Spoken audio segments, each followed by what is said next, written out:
In today's video, I want to look at a little history of how bubbles tend to form. I'm going to first look at oil and the bubble that formed in commodities and specifically in oil back in 2008. And also, I want to look at the Nasdaq bubble back in 2000. And then I want to extrapolate that and make some guesses on how I think maybe gold is going to unfold over the next few years.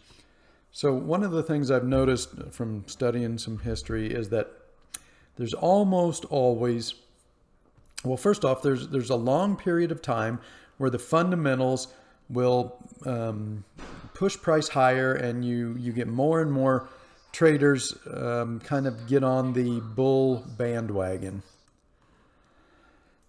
So in this case, I'm looking at oil here. You can see it bottomed back in 99. We had a big move, correction. And then we had this long period from the middle or late 2001 to the summer of 2006, where price just was chugging higher, grinding higher, converting traders to the bullish scenario. And then about the time almost everybody has become convinced that price can only go higher, then you tend to get this big correction. It's a multi-year cycle correction almost always. In this case, it was a 3-year cycle low in the commodity complex, which manifested in oil as a move from about almost $80 down to $50. That's a big percentage move. It comes all the way back down and tests the 200-week moving average.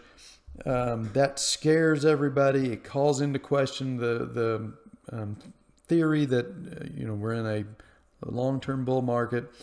And then once that correction has run its course, sentiment has been cleared. It's created a lot of fuel for the next move. Then the fundamentals reassert themselves, and price starts to move higher again. And then because there is so much fuel after a major correction, a major multi-year cycle correction, there's a lot of fuel. That's when you can get this parabolic move into a bubble top, and that's exactly what happened here with oil. So now let me look at the Nasdaq. Because we're going to see a very similar pattern in the Nasdaq. All right, so here we have our prep phase. Prices just moving higher, grinding higher, week after week, month after month, year after year.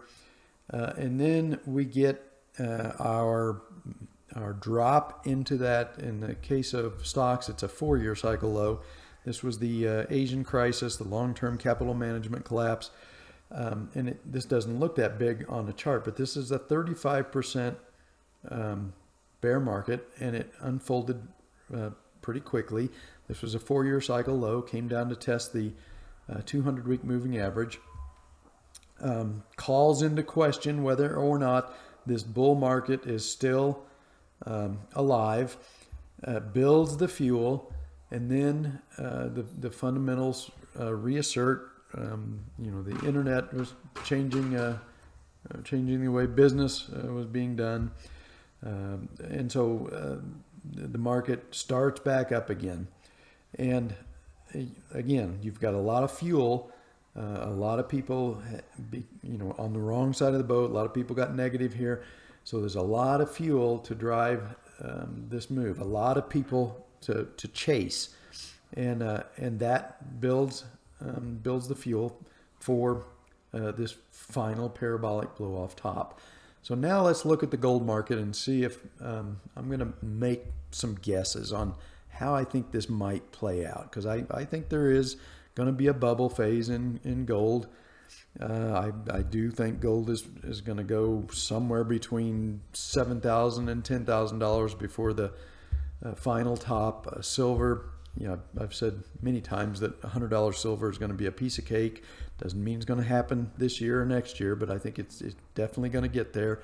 And I would not be at all surprised if if silver goes to $250 or even $500 during a final bubble. But let's using the template that we've established here for how the bubble in oil and stocks formed. Let's have a look at gold and see if we can maybe make some kind of guess as to how that might play out. All right, so we've kind of got our cup and handle pattern forming here. At the moment, I don't see the strong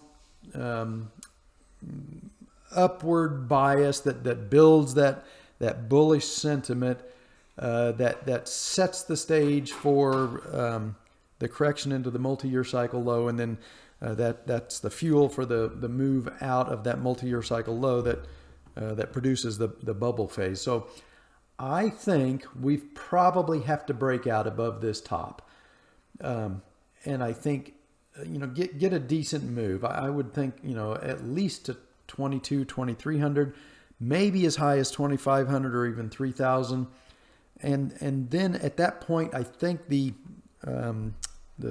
trend has been established. Everybody is bullish.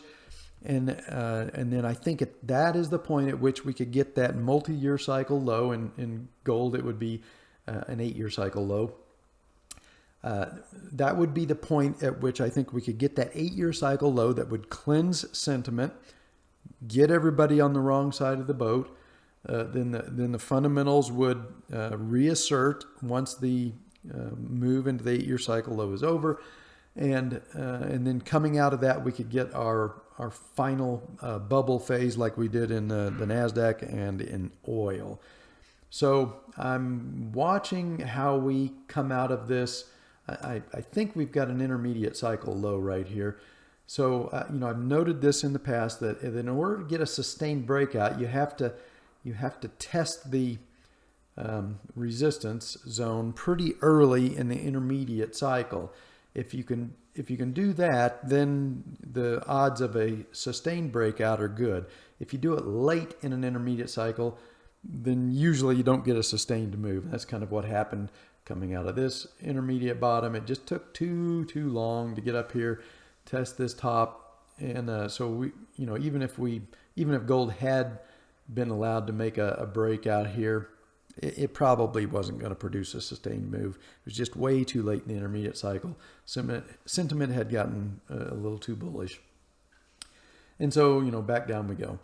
So if this intermediate cycle can get back up here and test this resistance zone here at close to 2100 and do it pretty quickly in this intermediate cycle, then I think we have a chance of at least kind of a semi-parabolic move that could build that that bullish mentality that you need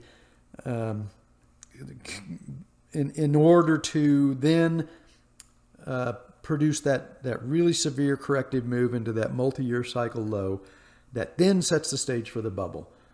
So I'm going to assume somewhere in here, this 8-year cycle, which started right here, is likely going to come up, break out of this resistance zone, and then give us a really big, violent, and quick move somewhere up to like I said, maybe 2,500, maybe even as high as 3,000. And then I think that's where we get, a major kind of a crash event that comes all the way back down, tests this 200-week moving average, convinces everybody that the bull market is over, and then we would have the fuel for the final parabolic move.